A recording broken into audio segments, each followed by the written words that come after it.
আসসালামু আলাইকুম। পৃথিবীর যে প্রান্ত থেকে দেখছেন এবং শুনছেন সবাইকে শুভেচ্ছা জানাচ্ছি। যেহেতু রাজনীতি নিয়ে কথা বলি, রাজনীতি নিয়ে জানতে চেষ্টা করি, জানাতে চেষ্টা করি, সেজন্য সামাজিক যোগাযোগ মাধ্যমে একটা বিষয় সব মানুষের মনে প্রশ্ন আসছে। সবাই প্রশ্ন করছে এবং আমার কাছে অনেকে ব্যক্তিগতভাবে ফোন করে জানতে চাচ্ছে যে বাংলাদেশে হচ্ছেটা কি? কেউ বলছে যে ইউনূস থাকছে না, নতুন তত্ত্বাবধায়ক সরকার আসছে। আসলে এগুলোর সত্যতা কি? যেহেতু এগুলো নিয়ে বাজারে আলোচনা হচ্ছে, মার্কেটে রাজনৈতিক বিষয়গুলো নিয়ে যখন আলোচনা হচ্ছে, তখন বিভিন্ন মানুষ প্রশ্ন করছে, রাজনৈতিক সচেতন ব্যক্তিরা। আমাদের মনেও প্রশ্ন, আমরাও জানতে চাচ্ছি। বাট আসলে কি হচ্ছে? আসলে একটু বিশ্লেষণ করে দেখি।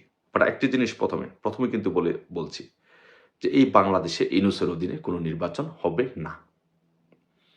এখন আসুন দেখি আসলে কি ইউনূসের অধীনে কোনো নির্বাচন হবে বা হতে পারবে কিনা বা উনি থাকবেন কিনা বা নতুন কোনো তত্ত্বাবধায়ক সরকার আসবে। আসুন একটু দেখি। লক্ষণগুলো দেখি। যে আমরা দেখেছি যে কালকে বা পরশুদিন বোধহয় সম্ভবত ৩ বাহিনীর প্রধান ইউনূসের সাথে দেখা করেছে। এবং এই ৩ বাহিনীর প্রধান যে ইউনূসের সাথে দেখা করেছে, এটা কিন্তু তাদের ইচ্ছায় দেখা করেছে, ইউনূসের ইচ্ছায় না। ইউনূস তাদেরকে তলব করে না। তাদের ইচ্ছায় বাংলাদেশের রাজনীতি কোন দিকে যাচ্ছে, তো ভবিষ্যতে এগুলো তারা ইউনূসের সাথে দেখা করেছে। তার মানে এটি একটি বিরল ঘটনা। এবং ৫ই আগস্ট যখন সেনাপ্রধান যখন বক্তব্য দিয়েছেন, তখন তার ডান পাশে বাম পাশে কিন্তু দুই বাহিনী, অন্য ২ বাহিনীর প্রধান ছিলেন। তার মানে ৩ বাহিনীর প্রধান মিয়া ইউনূসের সাথে সাক্ষাৎ করা মানে হচ্ছে something is going to happen. Number 1। Second thing হচ্ছে আপনি যদি দেখেন যে ৫ই আগস্টের পরে তো বিএনপি এমনভাবে সারা বাংলাদেশে চাঁদাবাজি, দান্দাবাজি শুরু করে দিয়েছে যে মনে হচ্ছে যে বিএনপিও ক্ষমতায় এসে গেছে।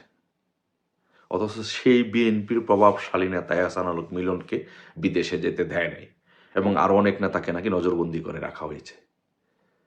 কি বুঝলেন? ইঙ্গিত কি পেলেন? কি হতে যাচ্ছে? কি আরেকটা 111 হতে যাচ্ছে? এটা নিয়ে ব্যাপকভাবে আলোচনা হচ্ছে। যে ইউনূস থাকছে না, আরেকটা 111 হবে, নতুন তত্ত্বাবধায়ক আসবে। আমরা জাস্ট আসলে আসুন দেখি, বিশ্লেষণ করি, লক্ষণগুলো দেখি কি, কি। এহসানুল হক মিলনের মতো প্রভাবশালী নেতা, সাবেক শিক্ষা প্রতিমন্ত্রী, তাকে বিদেশে যেতে দিবে না। তার মানে কি হচ্ছে এটাকে? তার মানে হচ্ছে definitely something is going to happen.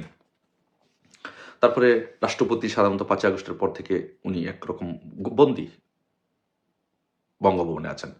হঠাৎ করে রাষ্ট্রপতি ওনার নিজ এলাকায় সফরে যাচ্ছেন। মানে কি? তারপরে আরেকটি বিষয় যদি আমরা আলোচনা করি, দেখি যে ৪ঠা নভেম্বর প্রধান বিচারপতি ফুল কোর্ট সভা ডেকেছেন। আবার আজকে ২রা নভেম্বর তত্ত্বাবধায়ক সরকার মামলা শুনানি হয়েছে। দেখেন, আজকে যে তত্ত্বাবধায়ক সরকার মামলা শুনানি সেটা হয়েছে ৪ঠা নভেম্বর প্রধান বিচারপতি ফুল কোর্ট সভা ডেকেছেন। তার মানে কি? তত্ত্বাবধায়ক সরকারকে আবার কি সেটাকে পুনর্বহাল করা হচ্ছে? নতুন তত্ত্বাবধায়ক সরকার আসছে। এইজন্য এই বিষয়গুলো মানুষের মনে আলোচনা হচ্ছে এবং মানুষ সেটা নিয়ে কথা তুলছে, প্রশ্ন তুলছে যে ইউনূস কি থাকছেন কি থাকছেন না? নতুন তত্ত্বাবধায়ক সরকার আসছে, নতুন উপদেষ্টা আসছে, এগুলো নিয়ে আলোচনা হচ্ছে। তবে যেহেতু বাংলাদেশে অধিকাংশ নিবন্ধিত রাজনৈতিক দল আওয়ামী লীগ, জাসদ সহ, ওয়ার্কার্স পার্টি সহ, জাতীয় পার্টি সহ অসংখ্য রাজনৈতিক দল এই প্রক্রিয়ার সাথে জড়িত না, বর্তমান যে তত্ত্বাবধায়ক সরকার, বর্তমানে যেই অবৈধ ইউনূস সরকার, তার সাথে যেহেতু জড়িত না, সুতরাং বাংলাদেশের মেজরিটি 60-70% পিপল এটা চায় না, ইউনূসকে চায় না। তো যেহেতু বাংলাদেশের মেজরিটি মানুষ ইউনূসকে চায় না এবং ইউনূস সেটা জানে এবং এই উপদেষ্টা পরিষদ সেটা জানে এবং সেনাবাহিনীও সেটা জানে, সেনাবাহিনীর কাছে সেই মেসেজ আছে।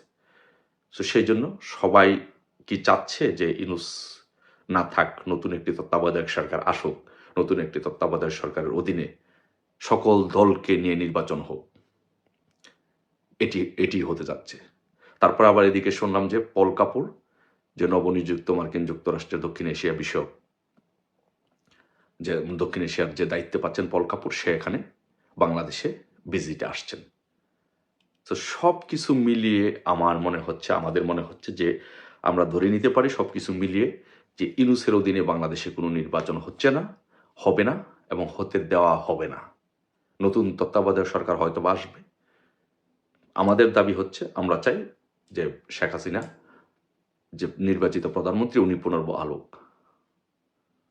বাট অন্ততপক্ষে এটি যদি না হয়, অন্ততপক্ষে যেন নতুন তত্ত্বাবধায়ক সরকার ইউনূসের অধীনে বাংলাদেশে কোনো নির্বাচন হবে না, করতে দেওয়া হবে না।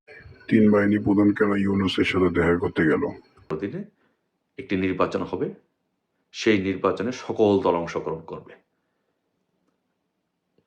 সো এটি যেন হয় বাংলাদেশের ভবিষ্যৎ রাজনীতি। সবাই সেই পর্যন্ত ভালো থাকবেন। ধন্যবাদ। জয় বাংলা, জয় বঙ্গবন্ধু।